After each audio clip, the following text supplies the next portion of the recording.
Friends, welcome to Kavitha சமையலறை. இன்னைக்கு நம்ம பார்க்க போகிற ஸ்பெஷல் ரெசிபி நல்ல ஒரு சுவையான சத்துக்கள் நிறைந்த மல்டி வெஜிடபிள் ராகி சூப். ஒரு அருமையான டிஷ்ஷுங்க இது. நிறைய காய்கறிகள் சேர்த்து கூடவே ராகி மாவும் சேர்த்து ஒரு அருமையான சூப் செய்கிறோம். ரொம்ப நல்ல டேஸ்ட்டாக இருக்கும். குழந்தைங்க பெரியவங்க எல்லோரும் விரும்பி சாப்பிடுவாங்க. முக்கியமாக ரொம்ப ஹெல்த்தியானது. இது ஒரு மஸ்ட் ட்ரை டிஷ்ஷுன்னு சொல்லுவேன். நம்ம ஸ்டார்டர் மாதிரியும் எடுத்துக்கலாம், இல்லை பிரேக்ஃபாஸ்ட்டுக்கோ டின்னருக்கோ நம்ம கம்ஃபர்டபுளாக சிம்பிள் அண்ட் ஹெல்த்தியாக எதாவது சாப்பிடணும்னு யோசிக்கும் போது இது நல்ல சாய்ஸுங்க. ஒரு 10 நிமிஷத்தில் செஞ்சலாம். நல்லா ஹெல்த்தியாக சாப்பிட்டோங்கிற திருப்தி கண்டிப்பாக இருக்கும். முக்கியமாக வெயிட் லாஸ் டயட் இருக்கிறவங்க இது கண்டிப்பாக எடுத்துக்கலாங்க. நல்ல ரிசல்ட் இருக்குது. ஸோ மிஸ் பண்ணாமல் ட்ரை பண்ணுங்கள். இப்போ வாங்க அருமையான ஹெல்த்தியான இந்த மல்டி வெஜிடபிள் ராகி சூப் எப்படி செய்கிறதுன்னு பார்க்கலாம். இப்போ இந்த சூப் செய்யறதுக்கு நான் என்னென்ன வெஜிடபிள்ஸ் எடுத்து வச்சுருக்கிறேன்னு பார்த்துடலாங்க. நல்லா பொடியாக கட் பண்ணின குடைமிளகாய் கேப்சிகம் எடுத்துருக்கிறேன், ஒரு அரை கேப்சிகம். கூடவே நல்ல ஒரு 100 கிராம் அளவுக்கு கேபேஜ், முட்டைக்கோஸ் நீளமாக சன்னமாக கட் பண்ணியிருக்கிறேன். அடுத்தது காளான் மஷ்ரூம்ஸ், அது இந்த மாதிரி சன்னமாக கட் பண்ணி வச்சுருக்கிறேன். மஷ்ரூம்ஸ் இருந்தால் சேர்த்துக்கங்க, இல்லைன்னா ஸ்கிப் பண்ணிக்கலாம். இதுக்கு பதிலாக பச்சை பட்டாணி, காலிஃப்ளவர், உங்கள்கிட்ட என்ன வெஜிடபிள் இருக்கோ அதெல்லாம் கூட சேர்த்துக்கலாம். அடுத்தது நல்ல பீன்ஸும் பொடியாக நறுக்கி வச்சுருக்கிறேன். ஒரு 10 பீன்ஸ் போல் கட் பண்ணியிருக்கிறேன். 2 கேரட்டை இந்த மாதிரி சன்னமாக கட் பண்ணி வச்சுருக்கிறேன்.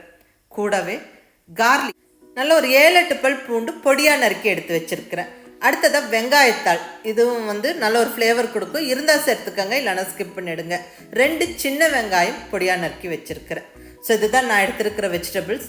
இது போக நம்ம வேறு காய்கறிகளும் சேர்க்கலாங்க. அதாவது காலிஃப்ளவர், ஸ்வீட் கார்ன், பாலக்கீரை, ப்ராக்கலி, இந்த மாதிரி வெஜிடபிள்ஸும் நம்ம சேர்க்கலாம். இப்போ இது கூட நல்ல ஒரு 3 டேபிள் ஸ்பூன் அளவுக்கு ராகி மாவு, ஃபிங்கர் மில்லட் ஃப்ளார், கேழ்வரகு மாவு எடுத்துருக்குறோம். எல்லாமே ரெடியாக இருக்குங்க. இப்போ ஸ்டார்ட் பண்ணிடலாம். இங்கே ஸ்டவ்வில் ஒரு பாத்திரம் வச்சாச்சு. இந்த பேன் சூடானதுக்கப்புறம் 1 டேபிள் ஸ்பூன் அளவுக்கு ஆயில் சேர்த்துக்கிறேன். நம்ம இங்கே நல்ல ஒரு ஹெல்த்தியான சூப் ரெடி பண்ணுறோம். ஸோ ஆயிலும் நல்லா ஹெல்த்தியாக சூஸ் பண்ணிக்கிறது நல்லது. நான் இங்கே 1 டேபிள் ஸ்பூன் நல்ல மரச்செக்கு தேங்காய் எண்ணெய் சேர்த்துக்கிறேன். அந்த வாசனையும் டேஸ்ட்டும் நல்லாயிருக்கும். தேங்காய் எண்ணெய்க்கு பதிலாக நல்லெண்ணெய் சேர்க்கலாம், அல்லது ஆலிவ் ஆயில் சேர்க்கலாம், இருந்தால் சேர்த்துக்கோங்க. இப்போ இந்த ஆயிலில் நல்ல பொடியாக நறுக்குன்னு பூண்டு சேர்த்துடலாங்க. பூண்டு நல்லா ஃப்ரை ஆகணும்.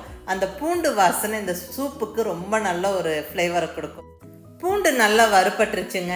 இப்போ நம்ம கட் பண்ணி வச்சுருக்கிற சின்ன வெங்காயம் சேர்த்துடலாம். ஜஸ்ட் ஒரு 2-3 சின்ன வெங்காயம் கட் பண்ணி சேர்த்து நல்லா வதக்கியாச்சு. இப்போ நம்ம கட் பண்ணி வச்சுருக்கிற காய்கறிகள் எல்லாம் ஒவ்வொன்றா சேர்த்து விட்டுடலாம்.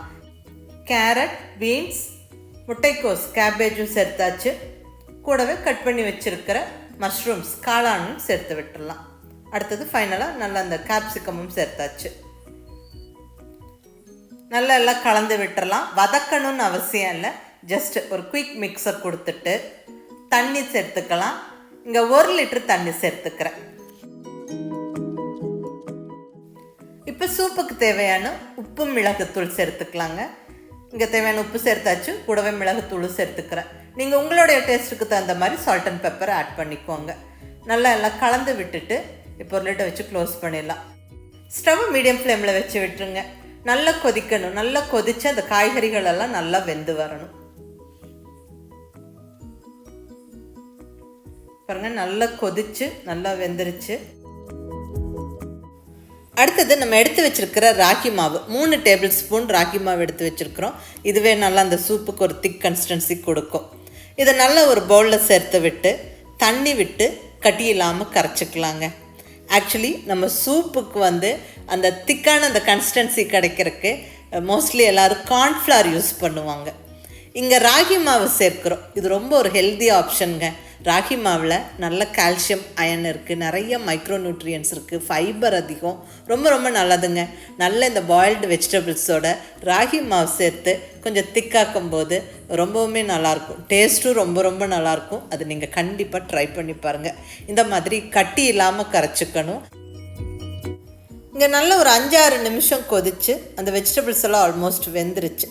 இப்போ இந்த ஸ்டேஜில் நம்ம கரைச்சி வச்சுருக்கிற ராகி மாவை சேர்த்துக்கலாம்.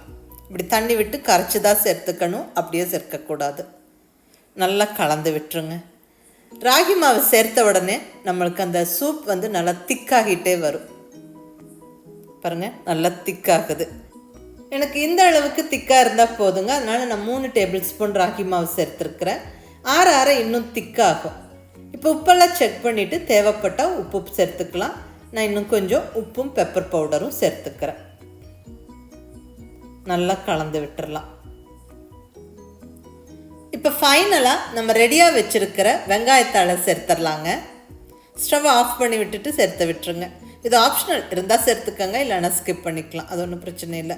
அவ்வளோதாங்க, சுவையான மல்டி வெஜிடபிள் ராகி சூப் ஜம்முன்னு ரெடி ஆகிருச்சு.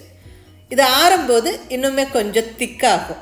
ஸோ அதுக்கு தகுந்த மாதிரி நீங்கள் ராகி ஃப்ளார் ஆட் பண்ணிக்கோங்க. ரொம்ப அருமையாக இருக்கும் இந்த சூப்பு குடிக்கிறதுக்கு. குழந்தைங்க பெரியவங்க எல்லோரும் விரும்பி சாப்பிடுவாங்க. முக்கியமாக ரொம்ப ரொம்ப ஹெல்த்தியானது, ரொம்ப ஒரு கம்ஃபர்டபுளான ஒரு ஃபுட்டாக இருக்கும். நம்ம பிரேக்ஃபாஸ்ட்க்கோ டின்னருக்கோ எடுத்துக்கலாம். ரொம்ப நல்லா இருக்குங்க. ஒரு ஸ்டார்டராகவும் சாப்பிடலாம், அது உங்கள் விருப்பம். வெயிட் லாஸ் டயட் இருக்கவங்களுக்கு இது ரொம்ப ஹெல்ப்ஃபுல்லாக இருக்கும். கண்டிப்பாக ட்ரை பண்ணுங்கள். ட்ரை பண்ணி பார்த்துட்டு எப்படி இருந்ததுன்னு உங்கள் ஃபீட்பேக் சொல்லுங்கள். பிடிச்சிருந்தா லைக் பண்ணி, ஷேர் பண்ணி, கமெண்ட் பண்ணுங்கள். கவிதா சமையலறை சப்ஸ்கிரைப் பண்ணி என்னுடைய மற்ற ரெசிபிஸும் வீடியோஸும் பாருங்கள். தேங்க்யூ.